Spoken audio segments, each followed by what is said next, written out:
If you're thinking about putting a clause in your settlement agreement and divorce decree dictating what your ex can and cannot do when your child's with them, you might want to think again. Stay tuned. We're going to talk about the pros and cons of those sort of behavior clauses. My name's Robin Grain. I am a certified divorce mediator, a certified divorce financial analyst, a former divorce attorney, and a divorced mom. Lots of times in my mediations with my clients who have children, one or both of them will want me to write in their settlement agreement a clause that specifies certain behaviors and activities that the parents can engage in when the children are with them for their custodial care time. I will say that causes quite a bit of conversation in my mediations.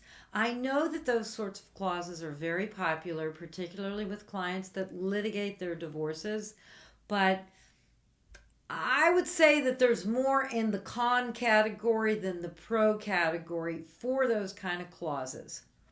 I'm going to share with you 4 very important things to think about before you put one of those that we're going to call behavior clauses in your settlement agreement, in your divorce. Number 1, if your soon-to-be ex is a don't tell me what to do kind of person, or somebody that's going to do whatever they do, whether there's a court order or a settlement agreement or not, are you just juicing them up? Would they perhaps behave better if they didn't have something to push against? Only you can decide that. Nobody can really advise you on that because you know this person.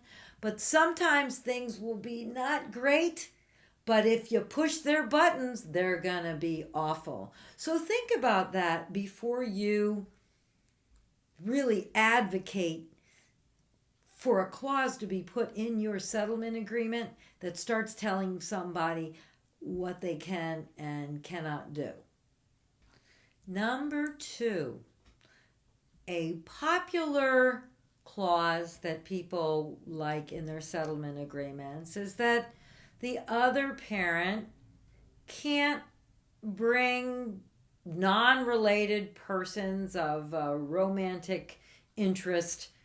They can't introduce them to the child. They can't have them spend the night.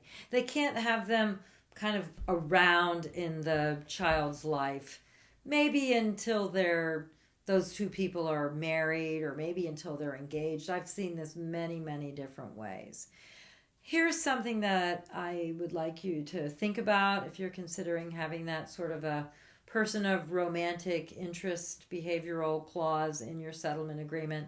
And that is that a bad or yucky girlfriend or boyfriend is one thing, but sometimes those clauses will push your ex to marry that person. Because once they're married, chances are no judge is going to say, no, you have to send your wife or your husband away when your child comes to stay with you. So sometimes that bad or yucky boyfriend or girlfriend, I'm not talking about abusive or pedophile, I'm just talking about someone you don't really like that much or don't want your kid around. Sometimes that person, that's all the push that your ex needs to marry that person. And a bad stepmom or a bad stepdad is a lot worse than a pass-through boyfriend or girlfriend.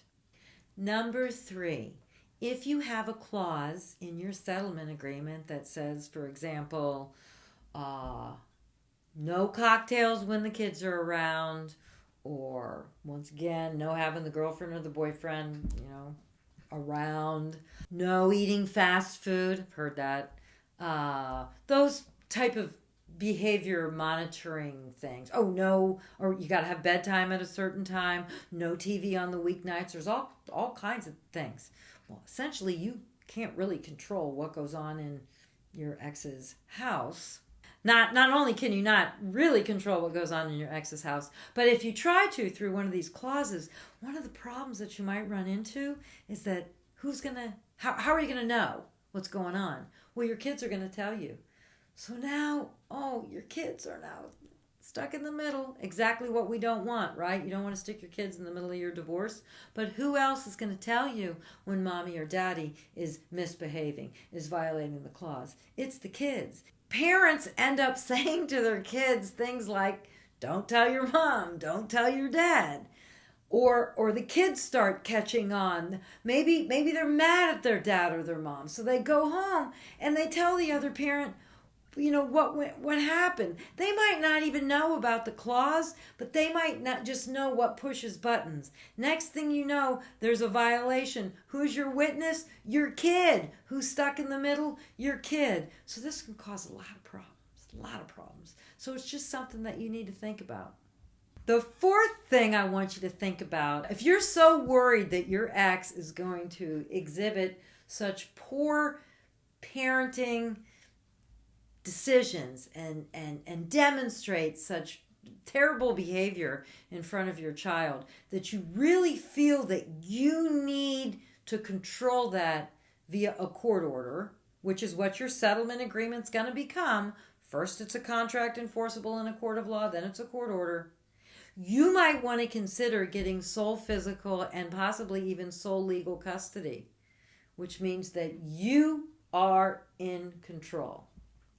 Otherwise, you're really not in control, clause or no clause. But if you're really worried that your ex is going to be like doing drugs in front of your kids, bringing a really awful, mean other romantic person around your kid, or is going to be feeding your kid nothing but garbage, and not care, not taking your kid to doctor's appointments, saying who cares if there's play rehearsals or whatever, just not parenting at all or very poorly, I don't know that you want to be messing around with any sort of a shared custody. And here's the fifth bonus thing that I want you to think about with regard to these behavioral clauses.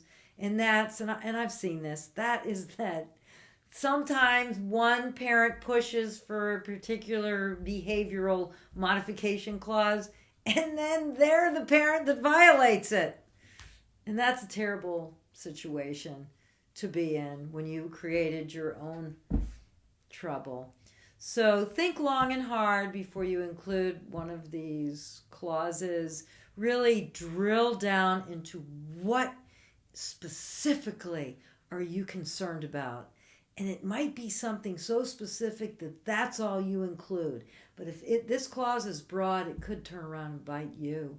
If you have any questions about this type of thing, please don't hesitate to give me a call.